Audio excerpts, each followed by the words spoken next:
मित्रों नमस्कार। मित्रों आज बात करते हैं तुला राशि वालों के लिए, क्योंकि तुला राशि वालों के लिए कुछ अच्छा घटित हो गया है। क्योंकि 18 तारीख से शुक्र जो उनकी राशि के स्वामी थे वो नीच राशि से, अपनी नीच अवस्था से अब अपनी स्वयं की राशि में आ गए हैं।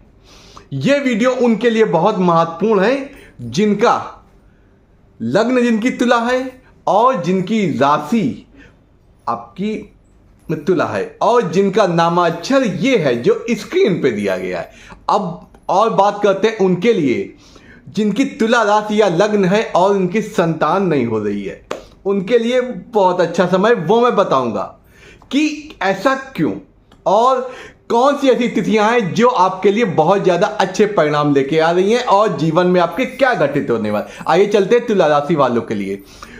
तुला राशि का स्वामी शुक्र है जो 18 तारीख को अपनी नीच अवस्था से उच्च अवस्था की ओर बढ़ने लगा है और 18 तारीख से स्वयं शुक्र अपनी 100 की राशि में आ गया है।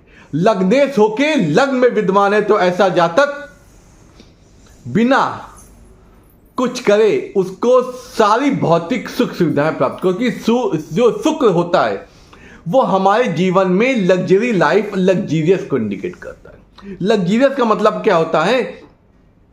अगर आपके पास पैसा नहीं भी है लेकिन जीवन यापन के लिए जो भी चीजें आधुनिक होती हैं, एसी, फ्रिज, महंगी गाड़ियों में घूमना और आसान शान शौकत वाली चीजें, अच्छे करना, बी पॉलिश्ड होना, ये आपके लिए लागू होने लगा। आप देखिएगा, आजमाइए, अगर आप इस राशि से संबंधित हैं तो ये ऐसी चीजें आपके लिए घटित होने वाली है।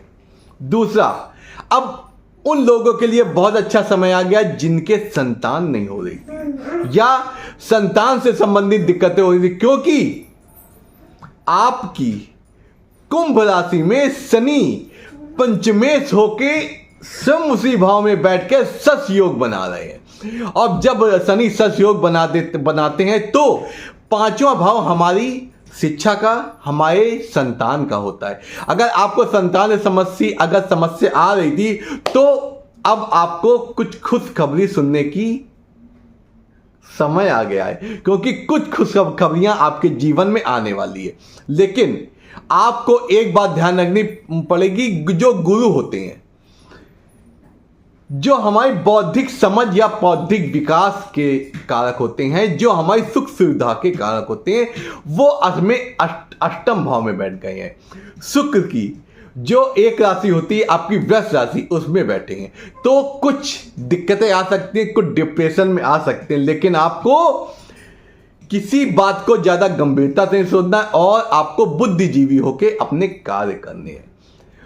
आपके लिए एक बहुत अच्छी खबर यह है कि 3, 6, 8, 12 में 3, 6, 8 के स्वामी धनु और मीन के स्वामी आ गए अष्टम में।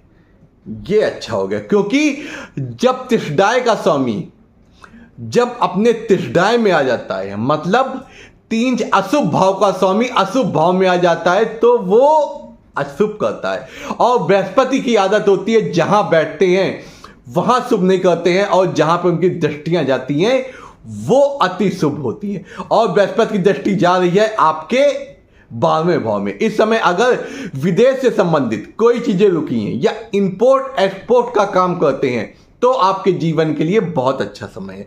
आपको ऐसी डील मिल सकती है या ऐसा ऑर्डर मिल सकता है जो आपके जीवन में खुशहाली लाएगा। और अगर या आपका वीजा रुका हुआ है वो भी क्लियर होगा, क्योंकि 12वें भाव में आपके सूर्य और केतु बैठ गए हैं। केतु सूर्य के साथ बैठे हैं, इसलिए सामाजिक स्तर की जितनी चीजें होंगी जो आपकी प्रसिद्धि बढ़ाएंगी, आपके नाम को बाहर ले जाएंगी, वो चीजें कुछ घटित हो सकती हैं। अब बात आती है आपके भाग्य की। भाग्य भाव के स्वामी, इसका मतलब मिथुन राशि। मिथुन राशि के स्वामी आपके एकादश भाव में बैठे हैं। जब भाग्य भाव का स्वामी एकादश भाव में बैठता है तो भाग्य से आपको पैसा मिलता है। भाग्य से जो चीजें अभी तक घटित हो गई थी उनका फल मिलने का समय आ गया, क्योंकि भाग्य भाव का स्वामी आपके कहां बैठ गया है? एकादश भाव। एकादश भाव क्या होता है? जो भाग्य से जो आपने कर्म किया था उसका प्रतिफल मिलने का। इसलिए आपके लिए ये बहुत अच्छा समय। बस आपको कुछ बातें ध्यान रखनी है। स्वास्थ्य के प्रति आपको ध्यान रखना है, क्योंकि आपकी जो एक राशि होती है वृष वो। अब बात करते हैं कुछ डेटों की, क्योंकि 22 और 23 तारीख को आपको अपने स्वास्थ्य के प्रति सचेत रहना है, क्योंकि इस समय आपको कुछ वायरल या आपके स्वास्थ्य में कुछ कमी आ सकती। आपका आत्मबल कम होगा, आपके इम्यूनिटी सिस्टम कुछ कम हो सकता है, जिससे आपका स्वास्थ्य कुछ सही नहीं सकता। आपको उसके प्रति सचेत और डाइजेशन की समस्या आ सकती है। लेकिन उसके बाद जो एक हफ्ते का समय बचेगा आपका 24 तारीख से 30 तारीख तक, उसमें आपके कुछ जो रुके हुए काम थे वो बनने के योग बन रहे हैं। अगर आपका सामाजिक स्तर से कोई केस कोर्ट कचहरी में रुका हुआ था या लंबित हुआ था, उसके क्लियर होने के योग बन रहे हैं। आप प्रयत्न करिए, अच्छा वकील करिए, आपको इसमें सफलता मिलने के काफी चांस हैं। अब बात करते हैं सूर्य की। जो सूर्य आपके 12वें भाव में बैठे हैं और 12वें भाव से आपके 6ठे भाव को देख रहे हैं सूर्य, और इधर राहु। तो हमने क्या, राहु जब अपनी 7वीं दृष्टि से जब 12वें भाव को देखेगा तो क्या होता है? विदेश योग। जैसा कि मैंने बताया था, इंपोर्ट एक्सपोर्ट या विदेश से संबंधित कार्य, आपको उसमें सफलता अवश्य मिलेगी। अब बात करते हैं मंगल की, भूमि भवन के कार्य। आप कोई ऐसी डील कर सकते हैं जो मकान, छोटी मोटी आप प्रॉपर्टी लेने के योग बन रहे हैं, क्योंकि मंगल आपके भाग्य भाव में बैठा है। भाग्य भाव में जब मंगल बैठता है तो व्यक्ति के मन में कुछ मकान, कुछ प्रॉपर्टी ऐसे लेने की स्थिति बनती है, कुछ विचार आने लगते हैं कि डील। लेकिन आपको क्या करना है?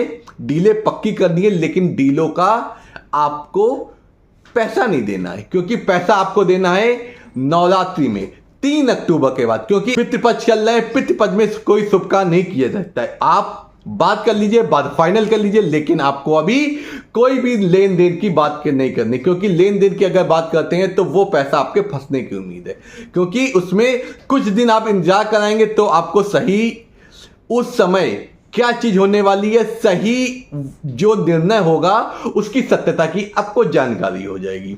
इसी प्रकार हम तुला राशि वालों के लिए बहुत ही स्वर्णिम समय आ गया है। आप इसका लाभ उठाने का मौका ना छोड़िए। इसी प्रकार आप हमसे जुड़े रहिए। मैं आपको आपके जीवन को बेहतर बनाने के लिए और भी चीजें लाऊंगा, जिससे आप अपने आगे आने वाले समय के बारे में पहले जान जाए और उसके लिए तैयार हो जाए।